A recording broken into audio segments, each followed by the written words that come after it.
तो आज हम आप सभी का स्वागत है इंजीनियर्स प्लेटफॉर्म पर। और आज नई क्लास स्टार्ट करने से पहले आज हमारी दूसरी क्लास है। और पहली क्लास में हम लोग अक्षांश देशांतर, लैटिट्यूड, लॉन्गिट्यूड और पृथ्वी के इंटरनल स्ट्रक्चर को हम लोग जान चुके हैं। आगे की थोड़ी एडवांस की ओर बात करेंगे और एडवांस में हम लोग अगला टॉपिक हम लोग ले रहे हैं अर्थक्वेक, भूकंप की हम लोग बात करने वाले हैं। तो सबसे पहले टॉपिक को पढ़ने से पहले हम लोग एक बात कर लेते हैं। बात यह है कि अगर वीडियो अच्छी लगे तो उसको लाइक करिए, चैनल को और उसको शेयर करें और चैनल को ज़्यादा से ज़्यादा आप लोग सब्सक्राइब करिए। तो चलिए अगला टॉपिक आज का हमारा रहेगा अर्थक्वेक। हम लोग जान लेते हैं अर्थक्वेक के बारे में।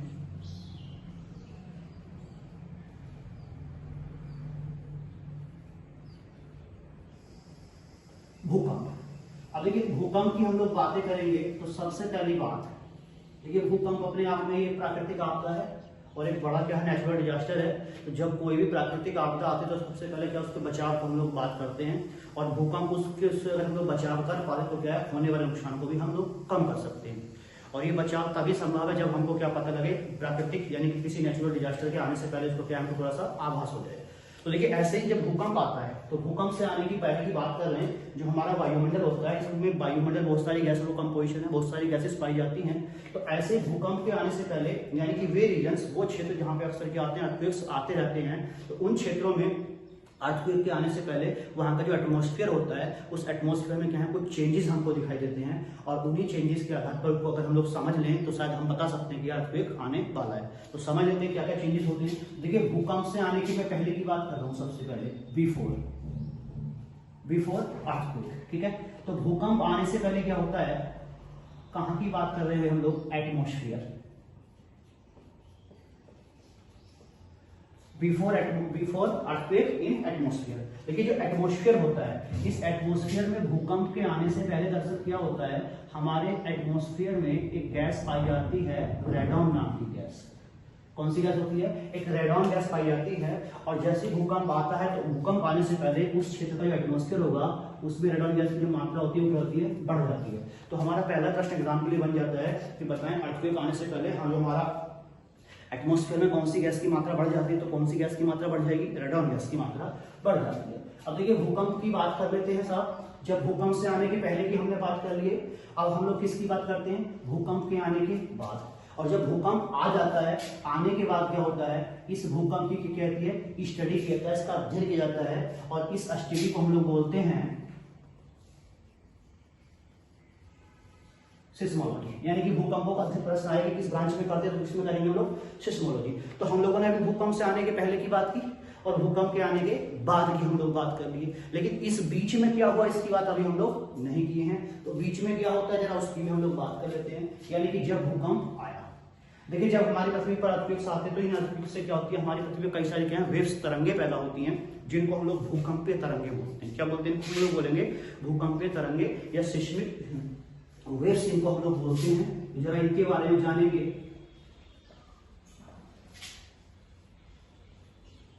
सिस्मिक वेव्स, अब देखिए जो भूकंपीय तरंगे हैं ये 3 टाइप की वेव्स हमारी इस पृथ्वी पर पैदा होती हैं। और 3 टाइप की कौन कौन सी वेव्स पैदा होती हैं, जरा हम तीनों के बारे में जान लेते हैं। देखिए सबसे पहले एक वेव्स होती है, इसको हम लोग बोलेंगे पी वेव्स। अगर डिटेल में डिस्कस करेंगे क्या होती है पी वेव्स। पी वेव्स के साथ साथ दूसरी जो वेव्स होंगी इनको हम कहते हैं एस वेव्स। और ये वेव्स जो होती है इनको हम लोग बोलते हैं एल या लाओ वेव्स। यानी कि हमारी पृथ्वी पर 3 टाइप की वेव्स पैदा हुई। चलो तीनों टाइप के बारे में एक करके हम लोग डिस्कस करने वाले हैं। लेकिन इससे पहले 3 टाइप की वेव्स पैदा होने से पहले हम लोग कुछ और बातें कर लेते हैं। इससे पहली क्लास में हम लोग पृथ्वी की जब इंटरनल स्ट्रक्चर को हम लोगों ने पढ़ा था तो हम लोगों ने लिथोस्फीयर यानी कि स्थलमंडल की हम लोग बात किए थे। तो मान लेते हैं कुछ देर के लिए जरा लिथोस्फीयर के बारे में समझ लेते हैं। मान लीजिए ये क्या है भाई, हमारा स्थलमंडल है, लिथोस्फीयर है ये हमारा क्या है, लिथोस्फीयर है। और लिथोस्फीयर का मैं आपको पढ़ा चुका हूं, कितना होता है, क्रस्ट और मेंटल से मिलकर बना होता है, लगभग 200 किलोमीटर तक होता है क्रस्ट और मेंटल का हिस्सा। और इसके बाद जो रीजन बचता है 200 से लेकर लगभग 350 किलोमीटर तक, ये भी हम लोग पढ़ चुके हैं। ये क्या है, लिथोस्फीयर, और ये क्या है, एस्थेनोस्फीयर। क्योंकि लिथोस्फीयर के नीचे क्या होता है, ध्रुवल मंडल होता है, एस्थेनोस्फीयर होता है, यही हम लोग बात कर चुके हैं। और ये जो लिथोस्फीयर है, इसी लिथोस्फीयर की अगर हम लोग बात करें तो बच्चों भाई देखो, इसी लिथोस्फीयर के ऊपर आपको हम लोग रहते हैं। यहीं पे क्या होते हैं, ह्यूमन हैबिटेट होता है, मानव के आवास कहाँ मिलेंगे आपको, इसी लिथोस्फीयर के ऊपर मिलेंगे। और कुछ और आकृतिस की हम लोग शेप्स की बात करें तो इसीलिए तो इसके ऊपर क्या कहता है, ह्यूमन आवास होते हैं, हम लोग रहते हैं। ये वही लिथोस्फीयर है जिसके ऊपर आपको ऊंची ऊंची क्या है, बिल्डिंग्स दिखाई देंगी। कहां पर मिलेंगी, इसी लिथोस्फीयर के ऊपर मिलेंगी आपको, है ना। अब देखो लिथोस्फीयर की यानी कि स्थलमंडल के ऊपर की बात हो गई, थोड़ा सा अंदर की हम लोग बात कर लेते हैं। और अंदर की ओर हम लोग स्थलमंडल में चलते हैं। और मान लीजिए हम लोग अंदर को जब हम लिथोस्फीयर में काफी गहराई पर जाते हैं, मान लीजिए हम यहाँ की बात कर ले रहा हूँ, इस रीजन की मैं आपसे बात कर रहा हूँ, मान लेते हैं ये वो क्षेत्र है। देखिए ये वो क्षेत्र मान लेते हैं, ये वो क्षेत्र होगा जहां पर क्या होते हैं, भूकंप जहां पे क्या होते हैं, पैदा होते हैं। क्या होते हैं, भूकंप यहाँ पर पैदा होंगे। और जिस जगह पर भूकंप पैदा होते हैं इसको हम लोग बोलते हैं भाई फोकस। क्या बोलते हैं, फोकस, या इसको हम लोग बोलेंगे भूकंप केंद्र। क्या बोलेंगे इसको, भूकंप केंद्र। तो फोकस जो होता है स्थलमंडल में काफी गहराई में पाया जाता है। और इसी फोकस से क्या होते हैं, कुछ वेव्स पैदा होती हैं जिनको हम क्या बोलते हैं, ये वाली वेव्स। ये तीनों वेव्स क्या होती है, यहीं से पैदा होती है। लेकिन यहाँ तो भूकंपों ने जन्म लिया, लेकिन जन्म लेने के बाद भूकंप क्या करेंगे, अब ये तो हमसे क्या काफी गहराई में, तो हमको तो फील होगा नहीं। हमको फील तब होगा जब ये हमारे आसपास नहीं आएगा। लेकिन इसके बाद ये जो रीजन है, देखिए ये वो क्षेत्र है जहां पर हम भूकंप को पकड़ते हैं, फील करते हैं। और इस क्षेत्र को हम लोग बोलेंगे एपिसेंटर। क्या बोलेंगे, एपिसेंटर, यानी कि भूकंप केंद्र। इसको हम बोल देंगे भूकंप केंद्र, सॉरी भूकंप केंद्र ये हो गया। और इसको हम बोलेंगे अधिकेंद्र। क्या बोला इसको, अधिकेंद्र। तो भूकंप पैदा कहां हुए, और यहीं से क्या होती है, ये देखो यहीं से क्या होती है, ये क्या होती है, वेव्स क्या होती है, पैदा होती है। कौन सी, ये तीनों वेव्स के बारे में हम लोग बात की है। और यहीं से ये वेव्स क्या होती है, निकलना स्टार्ट होती हैं। और धीरे धीरे क्या करती है, हमारी अर्थ पे क्या करती है, सरफेस में पहुंच जाती है।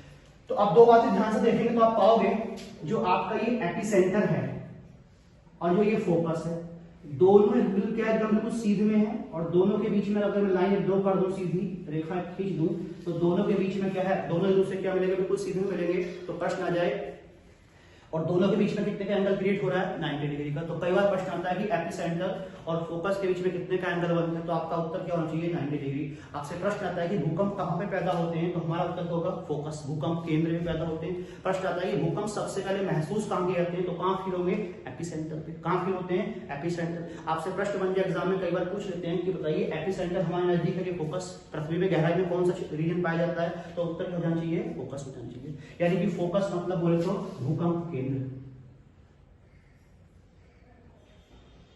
ठीक है, तो तीन टाइप की वेव्स पैदा हुई। अब जरा इन वेव्स को हम लोग समझ लेते हैं, इतनी बातें देखें जरा। देखिए जो पी वेव्स होती हैं, अगर इन पी वेव्स की बात करें तो ये पी वेव्स सबसे पहले हमारी पृथ्वी पर पहुंचे। देखिए मान लीजिए एक एग्जांपल समझ लेते हैं। एक छोटा स्कूल है, ये क्या है, कोई स्कूल। और जब स्कूल है तो स्कूल में क्या, 3 बच्चे पढ़ते हैं, मान लीजिए A, B, C। ठीक है, 3 टाइप के स्टूडेंट पढ़ते हैं। अब जब स्कूल की लास्ट वाली बेल बजेगी तो बच्चे घर जाएंगे। तो देखिए जो ए बच्चा है, ये बच्चा मान लीजिए क्लास से निकलता है और चुपचाप अपने कहां पहुंचता है, घर पहुंच जाता है। चुपचाप घर पहुंच जाता है सीधा क्लास से छूटने के बाद। जो बी स्टूडेंट है ये निकलता है और यार दोस्तों के साथ टहलता हुआ, बातचीत करता हुआ कहां पहुंचता है, अपने घर पहुंचता है। कौन, बी मान लेते हैं, देख ठीक है। और जो सी है ये सबसे ज्यादा नालायक टाइप का है। ये भी स्कूल क्लास से निकलेगा और ये फुल मौज मस्ती करते हुए, टहलते हुए, बातचीत करते हुए, पूरे मोहल्ले को परेशान करते हुए कहां पहुंचेगा, अपने घर पहुंचेगा। तो 3 टाइप के स्टूडेंट मिले। देखिए ये बच्चा है, सीधा क्लास से निकला और कहां पहुंचा, घर। सबसे पहले घर पहुंचेगा। और ये क्या है, यह बातचीत करते हुए मोहल्ले में करता हुआ कहां जाएगा, अपने घर जाएगा। जब ये इस क्लास से निकलेगा तो लोगों को पता तो लग जाएगा कोई ना कोई गया है। और ये क्या, सबसे नालायक टाइप है, सबसे आखिर में, सबसे एंड में अपने क्या पहुंचेगा, घर पहुंचेगा। और जहां से भी जाएगा उस पूरे मोहल्ले को डिस्टर्ब करता हुआ जाएगा। तो ऐसे ही सेम ये 3 वेव्स हैं। जो पी वेव्स होती हैं वो सेम कैसी होती हैं, ए स्टूडेंट की तरह होंगी। जो एस वेव्स होंगी वो सेम कैसी होंगी, बी स्टूडेंट की तरह होंगी। और जो एल वेव्स होंगी वो कैसी होंगी, सेम सी स्टूडेंट की तरह होंगी। तो मैं ये बोलना चाह रहा हूँ, अगर हम लोग बात करें इन वेव्स के बारे में, तो इन वेव्स के बारे में अगर हम लोग बात करें तो देखिए इन वेव्स में सबसे ज्यादा जो स्पीड होती है वो किसकी होती होगी, पी वेव्स की होती होगी, और इसकी स्पीड सबसे कम और इससे कम, और इसकी स्पीड सबसे कम होती है। ठीक है, अगर इसकी बात करें तो इस वेव्स की जो पी वेव्स होती है इनकी स्पीड 6 से लेकर 8 किलोमीटर प्रति सेकंड तक हो सकती है, इनकी 6 किलोमीटर प्रति सेकंड तक हो सकती है, ठीक है, और इनकी स्पीड सबसे कम होती है किसकी, पी वेव्स। देखिए अगर पी वेव्स की अगर मैं आपसे बात करना चाहूं तो पी वेव्स की अगर बात करें तो पी वेव्स लगभग क्या है, साउंड वेव्स की तरह होती हैं। ये कैसी होती हैं, लाइक एज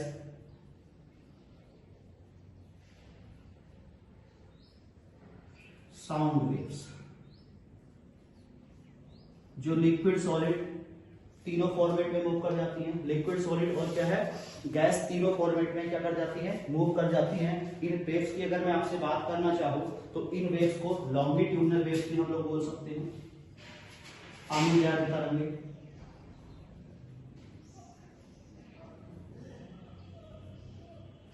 हिंदी में क्या बोल देंगे इनको, अनुदैर्घ्य तरंगे हम लोग इनको बोल देंगे, क्योंकि इनकी स्पीड क्या होती है, सबसे ज्यादा होती है। और अगर एस वेव्स के बारे में थोड़ी सी अगर मैं आपसे बात करना चाहूं तो एस वेव्स क्या होती हैं, ये वेव्स की बात करें तो ये लाइट वेव्स की तरह होती हैं।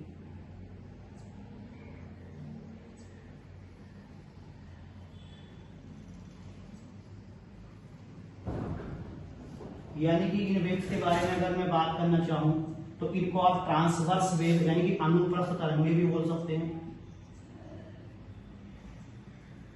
अब ये सब अनुप्रस्थ तरंगे होती क्या हैं, ठीक है, ये सब ये पैरेलल मूव करती हैं, ठीक है, अनुप्रस्थ तरंगे भी इनको हम लोग बोल सकते हैं। और देखिए जो एल वेव्स होती हैं ये वेव्स केवल हमारी पृथ्वी की सरफेस में ही मूव करती हैं, तो ये लिक्विड, सॉलिड और गैस तीनों फॉर्मेट में मूव कर जाती हैं। ये वाली वेव्स केवल सॉलिड फॉर्मेट में भी मूव करती हैं, और ये वेव्स हमारी पृथ्वी क्या करती है, केवल सरफेस में ही मूव करती हैं। मुख्य रूप से मेनली कहां पे मूव करती हैं, सरफेस में ही मूव करती हैं, इसलिए इन वेव्स को सरफेस वेव्स भी बोल देते हैं। इनको धरातलीय तरंगे भी हम बोलते हैं, इनको एल वेव्स को सरफेस वेव्स या धरातलीय तरंगे भी इनको कह दिया जाता है। इतनी बातें अभी तक स्पष्ट हो गई। चलिए जरा थोड़ा सा कंपैरिजन हम लोग और कर लेते हैं। देखिए अभी मैंने बोला लिक्विड सॉलिड दोनों फॉर्मेट में मूव कर जाएंगी, केवल सॉलिड में मूव करती हैं, और ये केवल कहां पे मूव करती हैं, सरफेस में मूव करती हैं।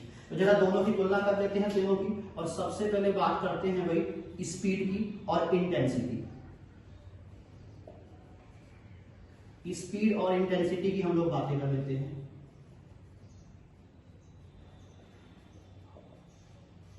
किसकी, स्पीड और तीव्रता की हम लोग बात करते हैं। देखिए स्पीड के मामले में अगर पी वेव्स की बात करूं तो मैंने अभी बोला सबसे पहले घर पहुंचा है कौन सा, ये स्टूडेंट, तो इसका मतलब है इसकी स्पीड सबसे ज्यादा है। तो पी वेव्स की अगर बात की जाए तो ग्रेटर देन किससे, एस से भी ज्यादा होगी स्पीड, और इसकी स्पीड क्या होगी, एल वेव से भी ज्यादा होगी। ठीक है, और देखिए तीव्रता की बात करें, इंटेंसिटी की बात करें तो ऐसे मान लीजिए ये स्टूडेंट जब घर गया है तो इसके द्वारा किसी भी को भी डिस्टर्ब नहीं किया गया, ये बच्चा चुपचाप घर चला गया, तो ये बच्चा कब आया कब गया किसी को इसके बारे में क्या पता ही नहीं चलेगा। इसलिए इस पी वेव्स की क्या है, इंटेंसिटी भी क्या होगी, सबसे कम होगी। तो पी की इंटेंसिटी क्या हो गई भाई, लेस देन एस से भी कम हो गई और एल से भी कम हो गई। ठीक है, आते हैं किस पे, एस वेव्स की बात करते हैं। तो सबसे पहली बात तो देखिए एस वेव्स की स्पीड की हम लोग बात करें, जरा इस पर ध्यान दीजिएगा आप लोग। ठीक है, तो जो एस वेव्स है इसकी स्पीड क्या है, पी से क्या है, कम दिख रही है आपको, क्या है, पी से, एस की स्पीड क्या है, पी से कम है। तो एस की स्पीड हो गई पी से कम, लेकिन इस स्टूडेंट तो पहले ही घर पहुंचा है किससे, सी से पहले, और सी क्या है हमारा, एल है, लेकिन इसकी जो स्पीड है एस की स्पीड किससे ज्यादा हो गई, एल से ज्यादा हो जाएगी। रही बात इसकी इंटेंसिटी की बात कर लें, तीव्रता की बात कर लें, तो तीव्रता में तो क्या जब ये बच्चा गया है तो देखिए थोड़ा बहुत तो मोहल्ले को परेशान करता हुआ बातचीत करता हुआ गया होगा, तो मोहल्ले वालों ने फील तो कर दिया होगा कि कोई ना कोई आया है। ठीक है, तो यानी कि इससे क्या है, पी से क्या होगी, इसकी इंटेंसिटी ज्यादा होगी, लेकिन इसकी तो इंटेंसिटी क्या है, सबसे ज्यादा है, पूरे मोहल्ले को डिस्टर्ब किया है। लेकिन एस की इंटेंसिटी की बात करें तो एल से क्या होगी भाई, कम होगी। ठीक है, ऐसे हम लोग किसकी बात कर लेते हैं, एल वेव्स की बात कर लेते हैं। तो अगर बात करें एल वेव्स तो सबसे आखिर में पहुंचती हैं, इसलिए इनकी स्पीड क्या होती है, पी से भी कम होती है और एस से भी कम होती है, लेकिन इनकी तीव्रता सबसे ज्यादा होगी, क्योंकि सबसे आखिर में हमारी पृथ्वी पर कौन सी वेव्स आती हैं, यही वाली तरंगें पहुंचती हैं। कौन सी? एल वेव्स सबसे आखिर में आती हैं। तो इतनी बातें अभी तक हम लोग कर लिए, इंटेंसिटी की और तीव्रता की बातें कर रहे हैं। देखिए दूसरी कुछ और बातें हम लोग कर लेते हैं। अगर इन वेव्स के बारे में अलग से बात करो तो आपसे क्वेश्चन एग्जाम में आ सकता है कि हमारी पृथ्वी पर सबसे पहले कौन सी वेव्स पहुंचती हैं, तो भाई कौन सी पहुंचती हैं? पी वेव सबसे पहले आती होगी, क्योंकि स्पीड क्या ज्यादा है। सबसे आखिर में कौन सी आती होगी? एल वेव्स आती हैं। और प्रश्न आता है कि इनमें से किस वेव्स को हम फील नहीं कर पाते, महसूस नहीं कर पाते हैं? पी वेव्स को, क्योंकि इन पी वेव्स की जो स्पीड होती है सबसे ज्यादा होती है। ये कब आती है? 6 से लेकर 8 किलोमीटर प्रति सेकंड तक होती है। ये कब आती है, कब चली जाती है, हम इनको महसूस ही नहीं कर पाते हैं। लेकिन कोई देखिए स्टूडेंट वाला एग्जाम्पल ध्यान रखिए, ये बच्चा कब आया स्कूल से, कब गया, किसी को कुछ पता ही नहीं है, क्योंकि चुपचाप गया, स्पीड से गया है। लेकिन एस वेव्स को क्या कर पाते हैं हम लोग? फील कर पाते हैं। और एल वेव्स को क्या करते हैं हम लोग? खूब दिल खोल के क्या करते हैं? फील करते हैं। रो रो के हम लोग क्या करते हैं? इनको फील करते हैं। ठीक है, तो यानी कि इन तीनों वेव्स की अगर मैं बात करें तो इन तीनों वेव्स में अगर एक तुलना और देखें थोड़ा सा, ठीक है चलिए दूसरी बात और कर लेते हैं जरा इससे पहले। तो सबसे पहले अर्थ पे कौन सी आती है? P waves. प्रश्न आ जाए सबसे आखिर में कौन सी आती है? L waves. ठीक है, अब देखिए मान लीजिए आपको थोड़ी सी बात कर लेते हैं। अब मैंने बोला देखिए जो एल वेव्स होती हैं इनकी दूसरी विशेषता क्या है? ये हमेशा जिगजैग फॉर्म में ही मूव करती है, इस फॉर्म में मूव करती है। और इनकी स्पीड जितनी कम होगी, एल वेव्स की इंटेंसिटी उतनी की हो जाएगी, बढ़ जाएगी, ज्यादा हो जाएगी। स्पीड जितनी कम होगी नुकसान उतना ही ज्यादा होगा, क्योंकि किस फॉर्म में मूव करती है? जिगजैग फॉर्म में चलती है ये वेव्स। चलिए दूसरी बात कर लेते हैं, कुछ और बात। देखिए ऐसे मान लीजिए मैं ये मान के चल रहा हूं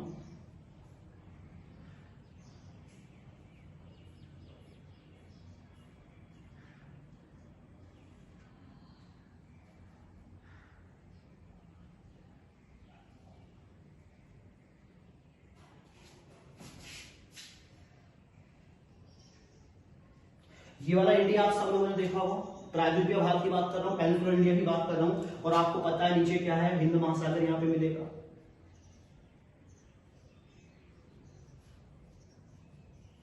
क्या पाया जाता है? हिंद महासागर।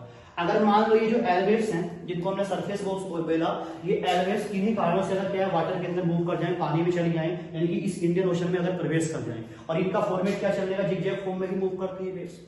तो जब ये वेव्स अगर मान लीजिए इस इंडियन ओशन में चली जाएंगी, पानी के अंदर चली जाएंगी, मूव कर जाती है कई बार, कौन सी? एल वेव्स, तो ये क्या करेंगी? उसी फॉर्मेट में मूव करती है। और इनकी स्पीड जितनी ज्यादा होगी, मूवमेंट क्या होगा? उतना ही ज्यादा होगा, इंटेंसिटी उतनी ही ज्यादा होगी।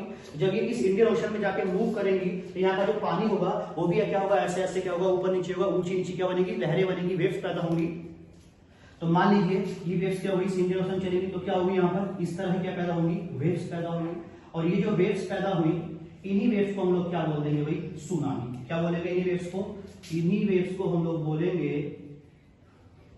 सुनामी। ठीक है, देखिए जो सुनामी है जापानी भाषा का शब्द है, जिसका मतलब होता है बंद जगह पे आने वाली लहरें। वेव्स जो कहां पे आए? पोर्ट पे आए। ये सब जापानी शब्द है सुनामी। ठीक है, ठीक है, क्या बोल देंगे इसको हम लोग? सुनामी बोल देंगे। अब ऐसे याद करें आप लोग, साल 2006 की मैं बात कर लेता हूं। किसकी बात कर लेता हूं? तो साल 2006 में आपका श्रीलंका और यहां पे देश है इंडोनेशिया, इसकी बात कर लेते हैं। श्रीलंका, इंडोनेशिया, है ना, और ये वाला इंडिया, दक्षिण भारत। तो यहां पर जो सुनामी आई, उस सुनामी आने का कारण क्या रहा होगा? यही एल वेव्स के कारण क्या आई थी? सुनामी आई थी। किसके कारण? L waves. ठीक है, तो किसके कारण सुनामी? तो एग्जाम में कई बार प्रश्न आता है कि सुनामी आने का कारण क्या है, तो उसमें ऑप्शन में दिया होता है अर्थक्वेक। क्या दिया होता है? अर्थक्वेक। अब आप जानते हो सुनामी, अर्थक्वेक से सुनामी क्यों आती है। और दूसरी बात आपको ये भी पता होगा, सुनामी आने का कारण कौन सी वेव्स हो सकती है? तो एल वेव्स हो सकती है। यानी कि अगर एल वेव्स के बारे में आपसे बात करूं तो इन तीनों वेव्स में सबसे ज्यादा विनाशकारी कौन सी होती है, यानी कि सर्वाधिक विनाशकारी कौन सी होती है? एग्जाम प्रश्न है एल वेव्स। देखिए अब तीन तरह की वेव्स हमारे यहां पर पैदा हुई। तो सबसे पहले हमारी पृथ्वी पर कौन सी वेव्स पहुंची? कौन सी वेव्स आती हैं? पी वेव्स आती हैं। सबसे पहले कौन वेव्स पैदा होती पहुंचती है हमारी पृथ्वी पर? सरफेस पर पी वेव्स पहुंचती हैं। इसलिए इन वेव्स को ही हम लोग प्राइमरी वेव्स बोलते हैं। क्या बोलते हैं? प्राइमरी वेव्स, यानी कि प्राथमिक तरंगें बोलते हैं। इसलिए ये दूसरे नंबर पे आती हैं, इसलिए इनको सेकेंडरी वेव्स कहा जाता है। क्या बोलेंगे इनको? Secondary waves. और सबसे आखिर में आती हैं इसके इनको क्या है धरातलीय तरंगे, क्या है एडवर्ड एफ लव नाम के व्यक्ति के द्वारा इनकी खोज की गई और इसलिए इनका नाम क्या रखा गया एल वेव स्पीड को या द वेव स्पीड को बोल दिया जाता है। तो इतनी बातें अभी हम लोग बात कर लिए, ठीक है। कुछ और बातें करते हैं। देखिए भूकंप को जिनको मैंने क्या बोला सिस्मोलॉजी बोलते हैं, और जब भूकंप आता है तो भूकंप को नापने के लिए भूकंप का पता लगाने के लिए भूकंप आया है कि नहीं आया है, तो याद रखें भूकंप का पता लगाने के लिए सिस्मोग्राफ का यूज करते हैं। किसका यूज करते हैं हम लोग? सिस्मोग्राफ के द्वारा क्या होता है भूकंप का पता लगाया जाता है। लेकिन एक होता है मर्केली स्केल, इसके द्वारा भूकंप की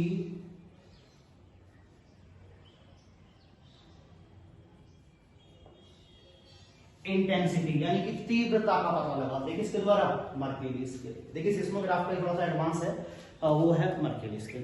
तो ये हम लोगों ने किसके बारे में बात कर ली है? ये आज हम लोग बात कर लिए किसके बारे में? अर्थक्वेक। आने से पहले कौन सी गैस की मात्रा बढ़ेगी भी एग्जाम में प्रश्न आए तो आपका आंसर होगा रेडॉन गैस। भूकंप को क्या बोलते हैं? आपका उत्तर जाएगा सिस्मोलॉजी। सबसे पहले कौन सी वेव्स होती है जो हमारी पृथ्वी पर आती हैं? तो आपका उत्तर होगा कौन सा? P waves. यानी कि सबसे ज्यादा स्पीड किसकी होती है? P waves. सबसे ज्यादा विनाशकारी कौन सी होती हैं? तो मैंने बोल दिया कौन सा? L waves. सबसे आखिर में हमारी पृथ्वी पर कौन सी वेव्स आती हैं? L waves. देखिए एल वेव्स को मैंने बोला कहां पे मूव करती है? सरफेस पे मूव करती हैं। जब ये एल वेव्स इस सरफेस में मूव करेंगे ऐसे करके जिगजैग फॉर्म में, तो क्या होगी? ये पूरी सरफेस क्या होगी? डिस्टर्बेंस होगी कि नहीं होगी? इस पूरी सरफेस में क्या होगा? डिस्टर्बेंस पैदा होगा, और इनकी स्पीड जितनी कम होगी डिस्टर्बेंस क्या होगा? उतना ही ज्यादा होगा, यानी कि इंटेंसिटी उतनी ही ज्यादा होगी। और जब डिस्टर्बेंस पैदा होगा तो जो ऊपर जितनी भी बिल्डिंग जो भी स्ट्रक्चर्स बनी हुई है वो सब पे जाएंगे नीचे धराशायी हो जाएंगे। तो चाहे तो नेपाल का भूकंप रहा हो उसमें जो तबाही मचाई किनके द्वारा मचाई गई? हम इन एल वेव्स के द्वारा ये तबाही मचाई गई, ठीक है। तो ये हम लोग बात कर लिए। प्रश्न है कि भूकंप कहाँ पैदा होते हैं? तो हमारा उत्तर क्या होगा भाई? भूपृष्ठ। भूकंप कहाँ पैदा होते हैं? फोकस में पैदा होते हैं, ठीक है। और प्रश्न है कि भूकंप सबसे पहले महसूस कहाँ किए जाते हैं? तो कहाँ पे महसूस किए जाते हैं? ये महसूस होते हैं कहाँ पर? एपिसेंटर पर इनको फील किया जाता है, ठीक है। और तीसरी प्रश्न आ जाए किन वेव्स को धरातलीय तरंगे बोलते हैं? तो कौन सी हो गई? Surface waves. कौन सी हो गई? L waves. तो अभी आप इसका स्क्रीनशॉट ले सकते हो, ठीक है। तो ये हम लोगों ने बात कर लिया किसके बारे में? अर्थक्वेक के बारे में। इसके बाद इसी के बड़े भाई की बात करते हैं, इसी के एडवांस की बात करते हैं, और उसको हम लोग बोलेंगे क्या है? ज्वालामुखी।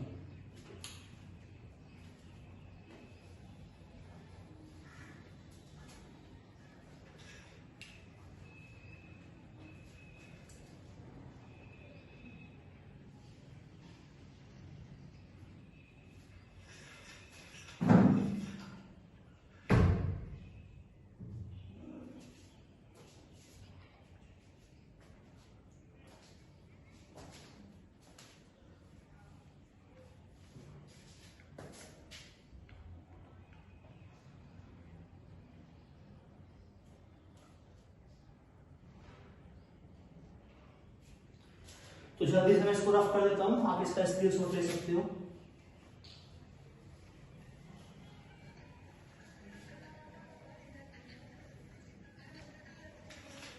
चलें नेक्स्ट टॉपिक वोल्केनो या वोल्केनिज्म, ज्वालामुखीय प्रक्रिया।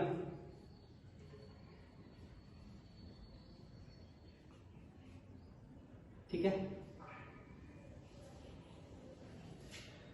तो देखिए ज्वालामुखी प्रक्रिया की बात करें तो किसी भी क्षेत्र जब कोई भी ज्वालामुखी प्रक्रिया होती है, जब किसी भी वोल्केनिक माउंटेन में इरप्शन होता है, विस्फोट होता है, एक्सप्लोजन होता है, तो क्या बाहर आता है? आपको मेन रूप से क्या होता है? मेन कंपोनेंट क्या है? लावा है। लेकिन जो बात यह है कि लावा के बाहर आने से पहले भी क्या होती है? कई सारी और चीजें क्या होती है और मटेरियल्स क्या होते हैं बाहर आते हैं। तो वो कौन कौन से मटेरियल्स हैं जरा उनको हम लोग एक करके जान लेते हैं। तो देखिए जब किसी भी रीजन में कोई वोल्केनिक प्रोसेस होता है, ठीक है, तो इस वोल्केनिक प्रोसेस के समय कई सारी चीजें बाहर आती हैं। तो सबसे पहले जो बाहर आती हैं वो क्या आती हैं? देखिए बाहर आती है क्या? गैस। और गैस के साथ सबसे पहले बाहर आता है जल वाष्प। क्या? गैस और जल वाष्प। अगर मैं आपसे गैसों की बात कर लूं के साथ कौन कौन सी गैसें हो सकती हैं, तो गैसों के बारे में जरा डिटेल में डिस्कस कर लेते हैं, क्या कौन सी गैसें हो सकती हैं। देखिए गैसों की अगर बात करें तो गैसों में आपकी कार्बन डाइऑक्साइड हो सकती है, नाइट्रोजन हो सकती है, ठीक है, CO2 एक गैस होती है, नाइट्रोजन होती है, और होती है नाइट्रोजन और सल्फर डाइऑक्साइड। ये कुछ प्रमुख ऐसे होती हैं जो वोल्केनिक प्रोसेस के समय क्या होती है, बाहर आती है। और रही बात वाटर वेपर की, तो सबसे ज्यादा क्वांटिटी में ये होता है 60 to 90% इसी की मात्रा होती है।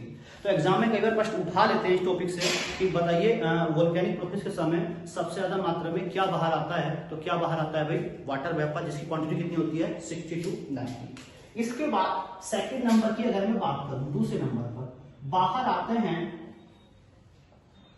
कुछ फ्रेगमेंटेड मटेरियल्स। अब ये क्या है, विखंडित पदार्थ। तो ये जो विखंडित पदार्थ हैं, कौन कौन से विखंडित पदार्थ होते हैं जरा जान लेते हैं। यानी कि ये क्या होते हैं, सॉलिड मटेरियल्स होते हैं। ये क्या होते हैं, सॉलिड होते हैं। और सबसे पहले इन विखंडित पदार्थों में क्या बाहर आता है अभी, बॉम्ब। इसको हिंदी में भी हम लोग बॉम्ब ही बोलते हैं। अब देखिए बॉम्ब होता क्या है दरअसल, बॉम्ब दरअसल क्या होता है, ये पत्थरों के बड़े बड़े टुकड़े होते हैं जो कैसे होते हैं, गर्म अवस्था में पाए जाते हैं। यानी कि बात करें लार्ज पीसेस ऑफ, कैसे पत्थर, गर्म पत्थरों के क्या होते हैं, बड़े बड़े टुकड़े होते हैं। सेकंड नंबर पे दूसरा पार्ट बाहर आता है, इसको हम लोग बोलते हैं लैपिली। देखो इसको हिंदी में भी लैपिली ही बोलते हैं। अब लैपिली क्या होता है, देखिए ये भी पत्थर का टुकड़ा होता है। ये टुकड़ा जो होता है काफी बारीक, काफी छोटा टुकड़ा होता है, मटर के दाने के बराबर। ये हो गया स्मॉल, है ना, पत्थरों के छोटे छोटे टुकड़े, उनको बोलते हैं लैपिली। इसके बाद जो नेक्स्ट मटेरियल बाहर आता है सॉलिड मटेरियल्स में, इसको हम लोग बोलते हैं प्यूमिस। देखिए दरअसल प्यूमिस क्या है, जो लावा है, लावा का जो झाग होता है उसको प्यूमिस बोलते हैं, लावा के झाग, फॉर्म ऑफ लावा। इसके बाद नेक्स्ट मटेरियल की अगर मैं बात करूं, डस्ट, क्या बाहर आता है, डस्ट बाहर आता है, यानी कि राख बाहर आती है। और इसके बाद सबसे आखिर में एक और मटेरियल बाहर आता है, पायरोक्लास्ट। ये भी क्या है, एक सॉलिड मटेरियल है। और पायरोक्लास्ट के बारे में अगर बात की जाए तो इसका मतलब होता है, ये भी पत्थरों के क्या होते हैं, बड़े बड़े टुकड़े होते हैं, लार्ज पीसेस ऑफ स्टोन्स। देखिए अभी हमने यहां भी इसको लार्ज, लेकिन ये कैसे हैं, गर्म टुकड़े हैं, और ये कैसा है, नॉर्मल टुकड़ा होता है पत्थर का। और देखिए इसके बाद सबसे आखिर में 3 नंबर पे जो बाहर आता है, इसी को हम लोग बोलते हैं लावा। ठीक है, जरा लावा है और डिटेल में स्टडी कर लेते हैं लावा के बारे में। मेन तो यही कंपोनेंट है। देखिए लावा की अगर बात करें तो लावा भी 2 तरह का बाहर आता है। एक होता है एसिड लावा, यानी कि अम्लीय लावा, और दूसरा होता है बेसिक। कैसा होता है, क्षारीय। अब एसिड और बेसिक में डिफरेंस ये होगा, जो एसिड लावा होता है दरअसल इसके अंदर जो सिलिका होती है, इसकी क्वांटिटी क्या होती है, ज्यादा होती है, और इसके अंदर सिलिका की क्वांटिटी क्या होती है, कम होती है। चूंकि इसमें सिलिका की क्वांटिटी ज्यादा है और इसमें सिलिका की क्वांटिटी क्या है, थोड़ा कम है, तो सिलिका की क्वांटिटी ज्यादा होने के कारण जो एसिड लावा होता है, इसकी जो ब्राइटनेस होती है वो क्या होती है, इसकी डार्कनेस होती है, कम हो जाती है। और इसमें क्या है, कम है तो इसकी डार्कनेस क्या रहेगी, ज्यादा होगी। इसलिए ये क्या होता है, डार्क होता है थोड़ा सा, या कैसा होता है, ब्लैक होता है। और इसमें क्या हो जाता है, हल्का सिलिका ज्यादा होने के कारण पीलापन हो जाता है ना, पीलापन हो जाता है। और तीसरे की अगर हम लोग बात करें, दूसरी बात करें, जो एसिड है इसमें लावा की मात्रा क्या है भाई, सिलिका की मात्रा क्या है, ज्यादा है। तो जरा बात कर लेते हैं लिक्विडिटी की, तरलता की। तो तरलता की अगर बात करें तो किसकी लिक्विडिटी ज्यादा होनी चाहिए, इसकी लिक्विडिटी क्या होती है, ज्यादा होती है, इसमें सिलिका की मात्रा क्या है, कम है। और इसमें सिलिका की मात्रा ज्यादा होने के कारण इसकी लिक्विडिटी क्या होती है, कम होती है।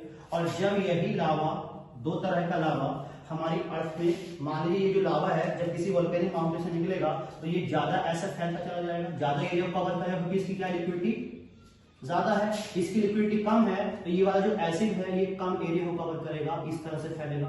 यानी कि इस लावा की क्या है, हाइट ज्यादा होगी और इसकी हाइट कम होगी, इसकी थिकनेस कम होगी और इसकी थिकनेस क्या होगी, ज्यादा होगी। तो इस तरह से एक शेप बन गई। इस शेप को हम लोग बोल देते हैं लावा माउंटेन। क्या बोल देते हैं, लावा का पर्वत, लावा माउंटेन। है ना। ये क्या है, इसकी हाइट क्या है, कम है, तो इसको हम लोग बोल देंगे लावा प्लेटू। क्या बोल देंगे, लावा प्लेटू, लावा पठार। तो एक बात तो याद रखते, मैं स्पष्ट कर दे रहा हूँ, दुनिया में जितने भी माउंटेन सब लावा से बने हुए नहीं होते हैं। दुनिया में जितने भी प्लेटू सब क्या लावा से बने हुए नहीं होते हैं। अगर कोई माउंटेन है जो लावा से बना है तो वो हमेशा कैसे लावा से बनेगा, एसिड लावा से ही बनता है। और कोई अगर प्लेटू है जो लावा से बना है तो वो कैसे लावा से बनेगा, हमेशा बेसिक लावा से बनेगा। कलर कैसा होगा इसका, डार्क होगा। ठीक है, इतनी बातें स्पष्ट हो गई। अगर एग्जांपल देना चाहूँ लावा प्लेटू में, तो डेक्कन प्लेटू, इंडिया में डेक्कन प्लेटू, दक्कन का पठार, इसका एक बेस्ट एग्जांपल हो सकता है। उधर अगर हम लोग देना चाहें तो इटली का स्ट्राम्बोली माउंटेन, माउंट स्ट्राम्बोली किसका एग्जांपल हो सकता है, एक एसिड माउंट, एक लावा माउंटेन का एग्जांपल हो सकता है जो एसिड लावा से बना होगा। ठीक है, तो अभी इतनी बातें स्पष्ट करने, बेसिक बातें, क्या क्या मटेरियल्स बाहर आते हैं, तो जल्दी से आप इसका स्क्रीनशॉट ले लें या इसको नोट कर ले। मैं फिर इसको रख करता हूँ, फिर आगे हम लोग बात करने वाले हैं। चलिए देखिए जरा कुछ वोल्केनिक माउंटेन कुछ पार्ट्स हम देख लेते हैं। और अभी हम लोग क्लास में डिस्कस किए थे, लास्ट क्लास में हम लोग दो बातें डिस्कस कर चुके हैं। पहली बात तो ये है, क्या है, हम लोग किस पे रहते हैं भाई, स्थलमंडल पे रहते हैं। तो ये क्या है, मान लीजिए लिथोस्फीयर है, और ये क्या है, एस्थेनोस्फीयर, कि हम लोग पढ़ चुके हैं। लिथोस्फीयर ऊपर होता है, स्थलमंडल किसके, दुर्बलता मंडल के। और मान लीजिए यही क्या है, कोई वोल्केनिक माउंटेन है, स्थलमंडल पे ही मिलेगा आपको ये वोल्केनिक माउंटेन। तो ये हो गया एक वोल्केनिक माउंटेन।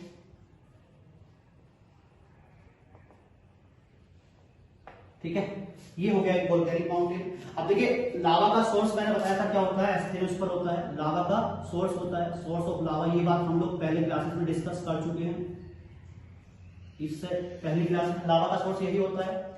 यानी कि यहां से क्या बाहर आता है, लावा आएगा। जब यहाँ पे लावा का सोर्स होता है, एस्थेनोस्फीयर में क्या पाया जाता है, लावा पाया जाता है, लिक्विड फॉर्म में पाया जाता है। दरअसल क्या है, ये लावा जब तक इसमें अंदर है, कहां पर, एस्थेनोस्फीयर के अंदर है, तब इसको लोग बोल देते हैं मैग्मा। जब तक अंदर है इसका नाम, इसको क्या बोलते हैं, मैग्मा बोलते हैं लिक्विड फॉर्म में। और जैसे ये इस वोल्केनिक माउंटेन से बाहर आएगा और हमारी अर्थ की सरफेस पे आ जाएगा, तो इसको क्या बोल देंगे हम लोग, लावा बोल देंगे। क्या बोल देते हैं इसको, लावा बोल देते हैं। तो देखिए जब यहाँ से क्या होता है, ये मैग्मा बाहर आता होगा, तो मैग्मा को बाहर आने के लिए अंदर क्या हुई, एक ट्यूब क्रिएट हो गई, नली, एक पाइप बन गया होगा लावा को बाहर आने के लिए। तो ये क्या हो गई, वो ट्यूब है जिसके माध्यम से क्या बाहर आता है भाई, मान लीजिए मैग्मा बाहर आता है।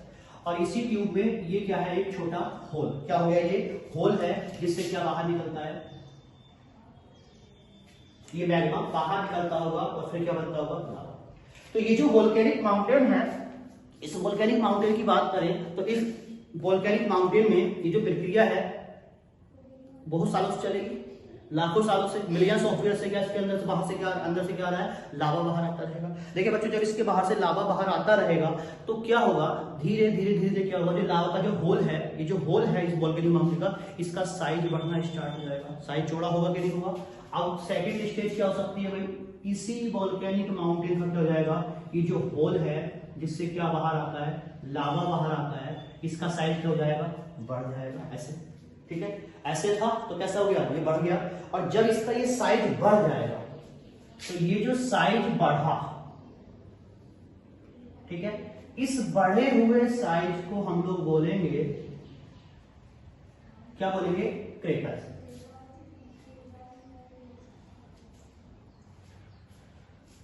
क्या बोल देंगे इसको, क्रेटर हम लोग बोलेंगे। क्या बोला इसको हम लोग, क्रेटर बोल देंगे। तो इसका साइज और भी ज्यादा बड़ा हो जाए, क्या है, ऐसे बढ़ जाए। ठीक है, तो इस बढ़े हुए साइज को हम लोग बोल देते हैं, क्या बोल देते हैं, कार्डेरा। तो क्रेटर और कार्डेरा में भी आपको डिफरेंस समझ में आ गया।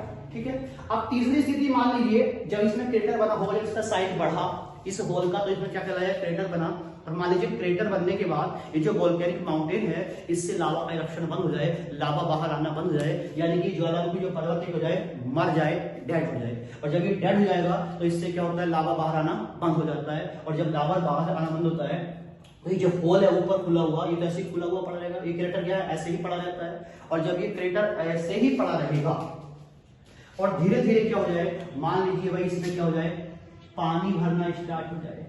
क्या भर जाए इसके अंदर, पानी भर जाए। पानी भरने में समय लगेगा। और जब इसके अंदर पानी भर जाएगा, क्या भर गया, इसमें पानी हो गया। क्या भर जाए इसमें भाई, जब इसके अंदर भर जाए पानी, और जब इसमें भर गया पानी, तो पानी भरने के बाद क्या बन जाएगी कि लेक, क्या बन जाएगी, एक झील बन जाएगी। ठीक है, वो वाटर बॉडी चारों किससे घिरी हो, लैंडमास से घिरी, उसको क्या बोलते हैं, लेक बोलते हैं। और जब इसे पानी भर गया, तो पानी भरने के बाद इसको हम लोग बोल देंगे क्रेटर झील। क्या बोलेंगे इसको, क्रेटर झील। तो अभी आपको क्रेटर लेक का मतलब पता लग गया। और अगर मैं एग्जांपल दूं क्रेटर लेक का कोई एग्जांपल, तो देखिए एक फेमस एग्जांपल मैं दे रहा हूं आपको, लेक टोबा।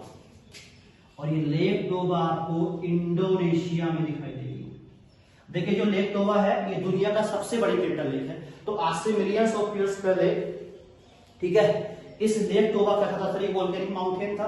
तो आज से मिलियंस ऑफ लगभग 90,000 साल पहले ऐसा अनुमान लगाया गया, इस लेक टोबा नाम की, इस टोबा नाम के जो ज्वालामुखी पर्वत रहा होगा, इसमें अंतिम विस्फोट था, लास्ट विस्फोट था। ये विस्फोट इतना भयानक था, इस इंडियन सब कॉन्टिनेंट भारत, ठीक है, इस भारतीय उपमहाद्वीप की लगभग 90% 90% क्या है पॉपुलेशन को इसने क्या कर दिया था, खत्म कर दिया था।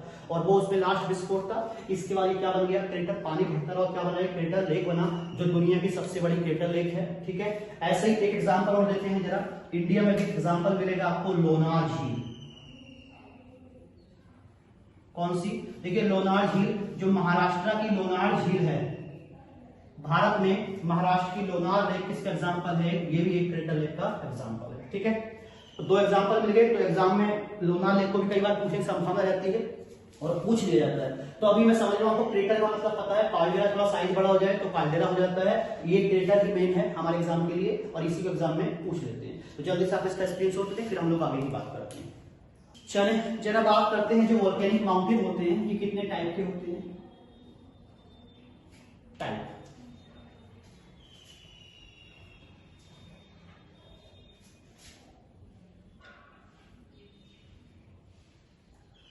तो ज्वालामुखी पर्वतों के प्रकार की हम लोग बात करें तो देखिए हमारी इस अर्थ पर 3 टाइप के वोल्केनिक माउंटेन पाए जाते हैं।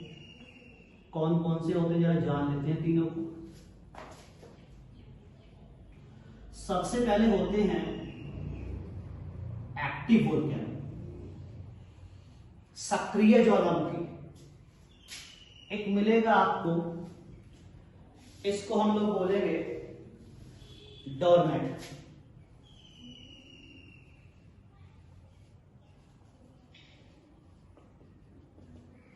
Doormat volcano. देखो जरा हिंदी में भी अगर इसके बारे में बात कर लें, इसको हिंदी में प्रक्षुप्त या सुषुप्त भी बोलते हैं। ठीक है, और तीसरा टाइप होता है एक्सटिंक्ट, मृत या शांत। कुछ एग्जाम्पल देखेंगे जो वर्ल्ड में फेमस एग्जाम्पल है। अब 3 टाइप के हो गए, ये हो गया सक्रिय, एक्टिव, प्रसुप्त, सुषुप्त। देखिए सक्रिय का मतलब ये होगा वो वोल्केनिक माउंटेन जिससे क्या होता रहे, जितने भी मटेरियल्स हमने पढ़े जो ज्वालामुखी प्रक्रिया के समय बाहर आते हैं, चाहे तो फ्रेगमेंटेड मटेरियल, चाहे लावा हो, चाहे धुआं हो, चाहे गैस हो, चाहे वाटर वेपर हो, मतलब कुछ ना कुछ यहाँ से बाहर आता रहे। जरूरी नहीं कि लावा ही बाहर आए हमेशा, चाहे धुआं बाहर आए, चाहे गैस बाहर आए। तो इस तरह के वोल्केनिक माउंटेन क्या बोलते हैं हम लोग, क्या बोलते हैं, सक्रिय ज्वालामुखी बोलते हैं। तीसरा हो गया डोरमेंट। देखिए प्रसुप्त या सुषुप्त का मतलब होता है सोया हुआ है और कभी भी जाग सकता है। बोले तो कुंभकर्ण है ना, इसका कोई भरोसा नहीं है कब एक्टिव हो जाए और इसमें कब विस्फोट हो जाए। तो इस तरह के वोल्केनिक माउंटेन को बोलते हैं डोरमेंट। और तीसरा है मृत या शांत, यानी कि जैसे अभी हमने टोबा को देखा, लेक टोबा, यानी कि वो वोल्केनिक माउंटेन जो क्या हो चुका है, शांत हो चुका है और भविष्य में कोई संभावना नहीं है कि यहाँ से कभी क्या होगा, लावा का इरप्शन होगा या कोई एक्सप्लोजन होने वाला है। ठीक है, तो इस तरह को हम कहाँ रखते हैं, एक्सटिंक्ट में रख देते हैं, शांत में रख देते हैं। अब इसमें हम लोग कुछ एग्जांपल्स जरा शेयर कर लेते हैं, कुछ फेमस एग्जांपल्स हम लोग देख लेते हैं जो एग्जाम में पूछे जाने की संभावना ज्यादा रहती है। और सबसे पहले हम लोग किसकी बात कर लेते हैं, कुछ एग्जांपल हम लेते हैं एक्टिव वोल्केनो के, हम लोग कुछ उदाहरण ले लेते हैं। ठीक है, देखिए सबसे पहले अगर मैं बात करूं, एग्जाम्पल आपको मिलेगा मोना लोआ। और ये मोना लोआ नाम का ज्वालामुखी पर्वत कहां पर पाया जाता है, हवाई द्वीप। ये हवाई द्वीप अमेरिका का 50वां राज्य जो प्रशांत महासागर में है। और याद रखिए जो मोना लोआ है ये हमारी पृथ्वी का सबसे बड़ा वोल्केनिक माउंटेन है, सबसे ज्यादा बड़ा वोल्केनिक माउंटेन है। ऐसे ही दूसरे वोल्केनिक माउंटेन की बात कर लेते हैं, इसका नाम है माउंट किलाई। और ये किलायु नाम का पर्वत भी आपको इसी हवाई द्वीप पर मिलेगा। इस जो किलायु नाम का पर्वत है ये हमारी इस पृथ्वी का सबसे ज्यादा मोस्ट एक्टिव वोल्केनो है। ये क्या है? पृथ्वी का मोस्ट एक्टिव वोल्केनो है। कौन सा? जो किलायु नाम का ज्वालामुखी पर्वत है, सबसे ज्यादा सक्रिय ज्वालामुखी पर्वत इसको कहा जाता है।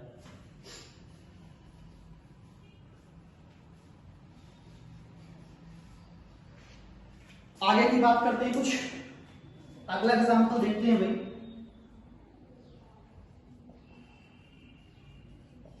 देखिए स्ट्राम्बोली पर्वत, ये आपको इटली में मिलेगा। कहां पे दिखाई देगा? इटली के अंदर दिखाई देगा। और इटली में एक जगह मिलेगी आपको भूमध्य सागर, ठीक है, मेडिटेरियन सी वाले क्षेत्र में। इसको भूमध्य सागर का प्रकाश स्तंभ बोलते हैं, लाइट हाउस ऑफ मेडिटेरियन सी, भूमध्य सागर का प्रकाश स्तंभ बोल देते हैं। ऐसे ये किसी के पड़ोस में मिलेगा, इटली में ही मिलेगा। इसका नाम है एटना। ये भी इटली में ही पाया जाता है। कौन सा? एटना पर्वत भी आपको इटली में ही मिलेगा। और ये मिलेगा इटली का एक आइलैंड बड़ा फेमस है, सिसिली द्वीप। कौन से द्वीप पर मिलेगा? इटली के सिसिली द्वीप पर कौन सा पर्वत मिल जाएगा आपको? माउंट एटना पर्वत मिलेगा। नेक्स्ट एग्जांपल की बात कर लेते हैं जरा। देखिए कोटोपैक्सी, जो कोटोपैक्सी नाम का वोल्केनिक माउंटेन है, ये आपको एक इक्वाडोर नाम का देश है, इक्वाडोर। और ये देश आपको दक्षिण अमेरिका महाद्वीप में मिलेगा, ठीक है। ये दुनिया का सबसे ऊंचा वोल्केनिक माउंटेन है, हाईएस्ट। ये क्या है? दुनिया का हाईएस्ट वोल्केनो है। और किस टाइप का है भाई? ये एक एक्टिव ज्वालामुखी है, एक सक्रिय ज्वालामुखी पर्वत। कौन सा है? यही वाला आपको मिलेगा। अगले कुछ एग्जांपल की हम लोग बात कर लेते हैं। इंडोनेशिया की ही बात कर लें तो इंडोनेशिया में मिलेगा क्राकाटोआ। क्राकाटोआ, और ये है इंडोनेशिया के अंदर। तो इंडोनेशिया का माउंट क्राकाटोआ भी क्या है? एक्टिव वोल्केनो का एग्जांपल है। और अगर हम लोग बात कर लें तो नेक्स्ट मिलेगा येरिवस। ये भी बड़ा फेमस है। ये येरिवस नाम का वोल्केनिक माउंटेन रॉस आइलैंड में मिलेगा, रॉस द्वीप। और देखिए रॉस द्वीप अंटार्कटिका में पाया जाता है।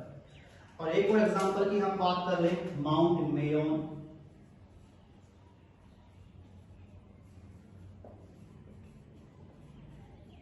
फिलीपींस के अंदर। कौन सा मिलेगा? फिलीपींस के अंदर।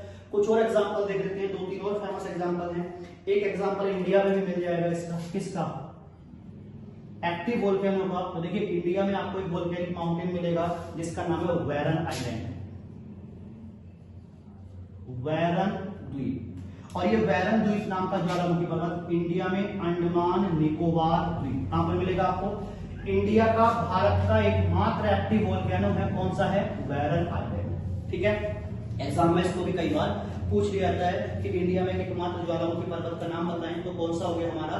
Warren island. एक एग्जांपल और शेयर करना चाह रहा हूं, अच्छा है, याद आ रहा है। इसका नाम है ओजोस डेल सैलाडो। ये ओजोस डेल सैलाडो नाम का ज्वालामुखी पर्वत के बारे में अगर हम लोग बात करें तो ये ज्वालामुखी पर्वत ओजोस डेल सैलाडो ये 2 देशों में फैला है, चिली और अर्जेंटीना।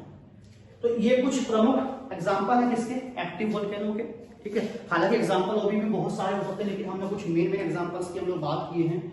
अगली हम बात किसके बारे में करते हैं भाई? बात करते हैं किसके बारे में? प्रक्षुब्ध ज्वालामुखी पर्वत के बारे में, यानी कि सोए हुए ज्वालामुखी पर्वतों के बारे में हम लोग बात करते हैं, जो क्या है? सोए हुए हैं और कभी भी क्या कर सकते हैं? ये जाग सकते हैं। तो ऐसे ही कुछ ज्वालामुखी पर्वतों को हम लोग जान लेते हैं। तो कौन कौन से हैं चलो देखते हैं जरा। देखिए एक जापान का मिलेगा फुजियामा पर्वत, फ्यूजियामा, जापान, ठीक है।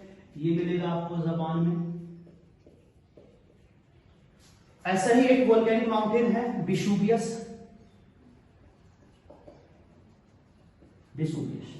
ये वोल्केनिक माउंटेन आपको इटली में मिलेगा, ठीक है, कौन सा, वेसुवियस नाम का। और एक वोल्केनिक माउंटेन इस तरह का इंडिया में मिलेगा आपको, इसका नाम है नारकोंडम। कौन सा ज्वालामुखी पर्वत, नारकोंडम नाम का ज्वालामुखी पर्वत, ये इंडिया में आपको अंडमान निकोबार द्वीप में मिलेगा। तो ये कुछ फेमस एग्जांपल है कि दुनिया में सबसे ज्यादा एक्टिव वोल्केनो भी पाए जाते हैं, और ये कुछ फेमस एग्जांपल किसके हो गए भाई, प्रक्षुब्ध या सुषुप्त ज्वालामुखी पर्वतों के, ये कुछ फेमस एग्जांपल हो गए। देखिए इसी वेसुवियस नाम के ज्वालामुखी पर्वत के कारण, ये जो वेसुवियस है, एक शहर था इटली में, पोम्पेई शहर, जो वहां पर प्रोस्टिट्यूशन के लिए फेमस था। और इसी पोम्पेई शहर में कौन सा ज्वालामुखी पर्वत था, ये वेसुवियस नाम का ज्वालामुखी पर्वत था। तो 79 एडी में ये ज्वालामुखी पर्वत क्या हो गया, इसमें विस्फोट हुआ, अचानक से विस्फोट हुआ, ये एक्टिव हो गया, और विस्फोट इतना भयानक हुआ कि जो पूरा पोम्पेई शहर था, एक हार्क्लोनाई नाम का शहर था, ये दोनों शहर क्या कर दिए, इस वोल्केनिक माउंटेन के विस्फोट पे क्या हो गए, तबाह हो गए। आज वर्तमान समय में क्या हो रहा है, वहां पर इस शहर की क्या एक्सलेशन हो रहा है, खुदाई चल रही है वहां पर, और खुदाई में बहुत सारी चीजें वहां से प्राप्त हो रही है, और वो पूरा शहर वहां से मिल रहा है। तो ये पोम्पेई सिटी किसके कारण नष्ट हुआ था, इसी वेसुवियस नाम के। एक पोम्पेई नाम से मूवी भी हॉलीवुड में आई थी, अगर आप देखना चाहो तो देख सकते हो। हालांकि कहानी में कुछ कहानी डाल दी गई है, लेकिन वो शहर जो खत्म हुआ कारण क्या है, वेसुवियस, बाद में उसको दिखाया गया। अगली हम लोग बात कर लेते हैं मृत ज्वालामुखी पर्वत के बारे में, बात कर लेते हैं इसके एक्सटिंक्ट ज्वालामुखी पर्वतों के बारे में बात कर लेते हैं। तो भाई इसमें अगर हम लोग बात करें तो इसमें प्रमुख रूप से हमें मिलेगा, एक ज्वालामुखी पर्वत है चिम्बराजो। ये चिम्बराजो नाम का ज्वालामुखी पर्वत इक्वाडोर में मिलेगा। कहां पे मिलेगा, इक्वाडोर का चिम्बराजो ज्वालामुखी पर्वत। ऐसे ही बात करें तो एक मिलेगा आपको अफ्रीका का माउंट किलिमंजारो। देखिए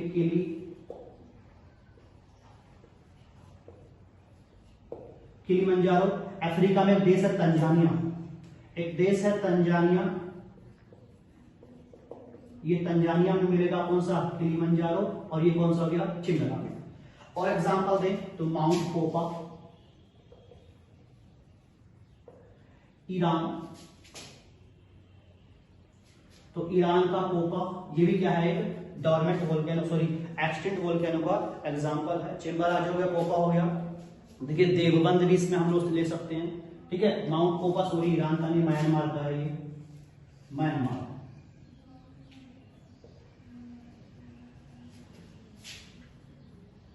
देवबंद, ये देवबंद है ईरान का। तो ये उसके एग्जांपल हो गए, ये हो गए कुछ प्रमुख कैसे ज्वालामुखी पर्वत के एग्जांपल हो गए। एक्टिव देख लिए, डॉर्मेंट देख लिए, एक्सटिंक्ट देख लिए। तो ये दुनिया के कुछ फेमस एग्जांपल्स हैं, आप इनका स्क्रीनशॉट ले लें, और जल्दी से मैं इसको रफ कर रहा हूं, फिर थोड़ी सी बात हम लोग वोल्केनो के बारे में और करते हैं।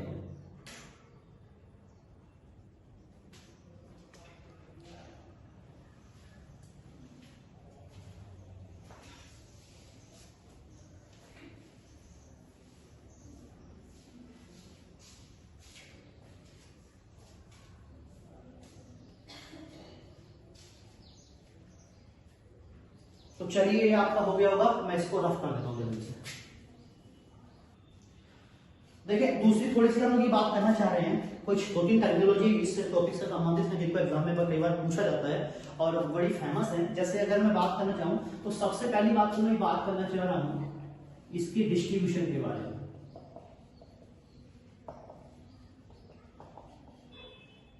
वितरण, ठीक है, कि वोल्केनिक जो ज्वालामुखी है, जो वोल्केनिक माउंटेन्स हैं या अर्थक्वेक। देखिए जब ज्वालामुखी पर्वत और अर्थक्वेक का संबंध एक ही प्रक्रिया से होता है, टेक्टोनिक थ्योरी से। हालांकि वो हमारा सिलेबस नहीं है तो उसको हम लोग डिस्कस नहीं कर रहे हैं, ज्यादा डिटेल में डिस्कस नहीं कर रहा हूँ। तो टेक्टोनिक थ्योरी हम लोग कभी फुर्सत में पढ़ लेंगे, अभी फिलहाल हम लोग केवल अपने सिलेबस का हम लोग ध्यान देंगे। तो डिस्ट्रीब्यूशन की बात करें, वितरण की अगर मैं बात करूं तो यानी कि किन क्षेत्रों में क्या होते हैं, सबसे ज्यादा क्या वोल्केनिक माउंटेन पाए जाते हैं। तो आपसे एग्जाम में प्रश्न आए कि बताइए वोल्केनिक माउंटेन कहां पे सबसे ज्यादा आते हैं, पाए जाते हैं, या प्रश्न आपसे आ जाए कि सबसे ज्यादा क्या होता है, अर्थक्वेक कहां पे आते हैं। तो दोनों का आंसर सेम ही होना चाहिए। तो एक रीजन है, इसका नाम है पैसिफिक रिंग ऑफ फायर। प्रशांत महासागरीय अग्नि मेखला, देखिए दुनिया के लगभग 60% से भी ज्यादा जो वोल्केनिक माउंटेन है, 60 से लगभग 65% वोल्केनो है, वो कहाँ मिलते हैं? इसी प्रशांत महासागर। देखिए अगर आप पूरे वर्ल्ड को ध्यान से देखोगे तो आप पाओगे इस पूरे वर्ल्ड के चारों ओर आपको कौन सा महासागर मिलेगा? प्रशांत महासागर। और इसी पैसिफिक ओशन में क्या है? दुनिया का सबसे ज्यादा क्या है? एक्टिव वोल्केनो पाए जाते हैं। ठीक है, तो प्रश्न आता है कि बताइए पैसिफिक रिंग ऑफ फायर प्रशांत महासागरीय अग्नि मेखला, इसको हिंदी में क्या बोल देते हैं? प्रशांत महासागरीय अग्नि मेखला। क्यों फेमस है? मैक्सिमम अर्थक्वेक यहां पे मिलेंगे और मैक्सिमम क्या आते हैं? वोल्केनिक माउंटेन भी आपको इसी क्षेत्र में दिखाई देंगे। ठीक है, इतनी बात। देखिए इसकी एक बार की अगर हम बात करें, इसकी जो शेप है, जो आकृति है, वो कुछ इस तरह से है। किसकी? इस अग्नि मेखला की।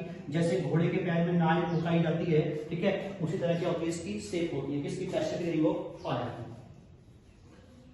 ठीक, अब दूसरी बात एक शब्द में लेना चाह रहा हूं। देखिए कई बार हम लोगों ने ये शब्द सुना होगा, गीजर शब्द आप लोगों ने सुना होगा। गीजर या गैसर भी इसको बोलते हैं। तो देखिए गीजर के बारे में अगर बात करें तो आपको भी पता हो गीजर क्या है। गीजर वो इंस्ट्रूमेंट है, वो मशीन जिससे क्या आपको गर्म पानी मिलता है। यानी कि गीजर क्या हो गया? गर्म पानी का सोर्स हो गया, सोर्स ऑफ हॉट वाटर। देखिए कई बार क्या होता है, जो हमारी पृथ्वी में जियोथर्मल एनर्जी होती है, वो तापीय ऊर्जा पाई जाती है, क्योंकि अंदर से कैसी है? भाई गर्म है। तो कई बार जमीन से स्वयं अपने आप क्या होता है? गर्म पानी बाहर, गर्म पानी के क्या फव्वारे बाहर निकलने स्टार्ट हो जाते हैं। तो ऐसी घटना को, ऐसी स्थिति को हम लोग क्या बोल देते हैं? गीजर बोल देते हैं। क्या बोल देते हैं? गीजर। तो ऐसे कुछ गीजर वर्ल्ड में बड़े फेमस है। जैसे एक अमेरिका का गीजर है, ओल्ड फेथफुल गीजर, ये पूरे विश्व में फेमस है। तो इस गीजर के बारे में एग्जाम में पूछ लिया जाता है। तो कौन सा गीजर है? तो केवल एग्जाम्पल हम लोग शेयर करने वाले कौन सा है, तो इसका उदाहरण हो गया, इसको आप याद रखें, Old Faithful geyser in Yellowstone National park.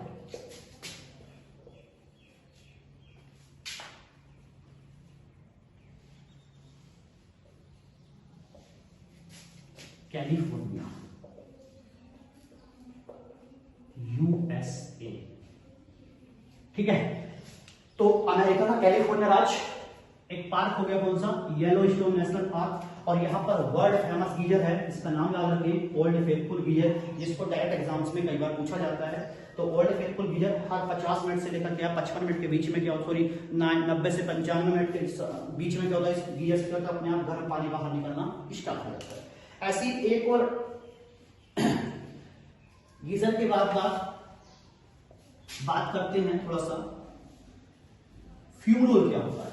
इसको हिंदी में हम लोग बोल देते हैं धुआंरा। देखिए नाम से ही स्पष्ट है, धुआंरा। अब देखिए धुआंरा दरअसल क्या होता है? ऐसा मान लो हम लोग कई बार अपने घर में जब रोटी को बनाने के लिए तवे का इस्तेमाल करते हैं, उस तवे पर कई बार क्या है? पानी की छीट जाती है, तो वहां से क्या है? धुआं निकलता है व्हाइट कलर का। तो वास्तव में तो वो धुआं नहीं होता है, क्या होता है? वेपर होता है। क्या होता है? जलवाष्प होता है। और अगर उस तवे पर फिर से पानी डाला जाए, फिर से धुआं उठता है। और बार बार अगर हमें पानी डालते हैं, एक समय ऐसा होता है धुआं निकलना उठना बंद हो जाता है, वो वेपर निकलना बंद हो जाता है। कारण क्या है? वो जो तवा है क्या हो जाता है? ठंडा हो जाता है। तो ऐसे ही जब किसी भी वोल्केनिक माउंटेन से क्या हो जाए? लावा का इरप्शन ना हो और लावा की जगह वो वाटर वेपर बाहर निकलना स्टार्ट हो जाए, वो जलवाष्प बाहर निकलना स्टार्ट हो जाए और निकलता है, तो वही तवे वाली स्थिति होगी। जब निकलता रहेगा तो क्या होगा? इसका मतलब क्या है? वोल्केनिक माउंटेन जो है ठंडा हो रहा है, धीरे धीरे क्या निकलना वो कम हो जाता है, क्योंकि वोल्केनिक माउंटेन जो होता है ठंडा हो जाता है। और जब किसी भी ज्वालामुखी प्रक्रिया, ज्वालामुखी माउंटेन से या वोल्केनिक माउंटेन से ये क्या हो? गर्म क्या है? ये सॉरी व्हाइट वेपर निकलता हुआ दिखाई दे, तो ये इस बात का संकेतक होता है कि ज्वालामुखी माउंटेन है वो क्या होने वाला? जल्दी ही शांत होने वाला है। जल्दी क्या होने वाला है? वो डेड होने वाला है, मरने वाला है। यानी कि फ्यूम रोल ज्वालामुखी प्रक्रिया क्या होता है? अंतिम लक्षण होता है, लास्ट सिम्टम्स ऑफ वोल्केनिज्म। ज्वालामुखी प्रक्रिया का अंतिम लक्षण क्या बोलेंगे? इसको फ्यूम रोल। तो इसका एग्जांपल भी हमारे एग्जाम के लिए बड़ा इंपॉर्टेंट है, तो लिख लेते हैं एक पार्क एग्जांपल के रूप में, Katmai national park. Katmai national park of Alaska, it's called a valley of 10,000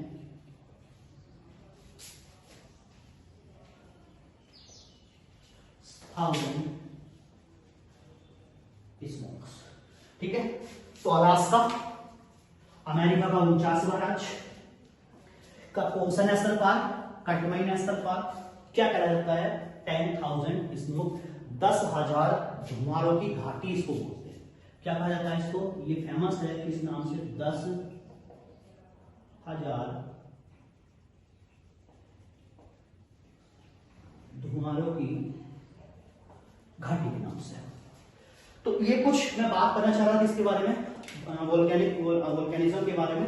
तो ये कुछ टॉपिक्स हो गया आज हमारा, और ये जो टॉपिक है हमारा, आज हम लोगों ने अर्थक्वेक को क्लास में डिस्कस कर लिया। देखिए अर्थक्वेक से आपके एग्जाम में जितने भी क्वेश्चन मैंने आपको पुराने क्वेश्चन पेपर से देखे हैं, जितने भी बने हैं, जिस तरह के भी एग्जाम में प्रश्न बन सकते हैं, वो मैं सारे एग्जाम आपके लिए मैं बना चुका हूँ यहाँ पे क्वेश्चन।